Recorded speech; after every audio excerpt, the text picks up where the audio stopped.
I'm Reies Flores. I'm a lifelong resident of Glassell Park. I grew up actually running around on these hills and exploring, and I teach sustainable agriculture at Sotomayor, where we also do restoration work, a lot of work around native plants and ethnobotany of native plants. The biome that we have in California, the biomes that we have here, are some of the rarest on the planet. And within those rare biomes, this plant community of southern black walnut woodland is one of the rarest plant communities that exist. I think there are only a handful, maybe 5 or 6 in the entire region. So these are plants that are endemic, not just to California, but to Southern California and to these canyons specifically. They vary from 20 to probably 80 years, something like that. Some of the bigger ones, there's one over there that's probably getting to be 100, and possibly more, but I think that they've been here for millennia, and they are the offspring of an ancient woodland that existed for much longer than the lifespan of these trees here.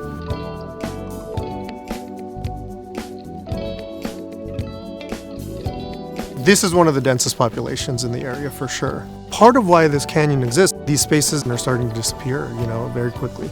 And this would be just a great space for my students to be able to come and do some restoration work and have this be like an actual, lab, in-person lab, a natural lab.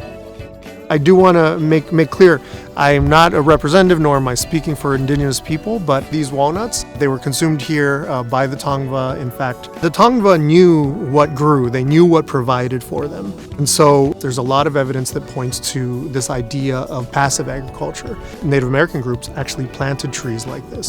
So some of the woodland could be connected to an actual cultural heritage that we have. And in fact, all of Division Canyon was so dense with walnuts that the first land grant of the area was actually called Cañada de los Nogales, which means Canyon of the Walnuts.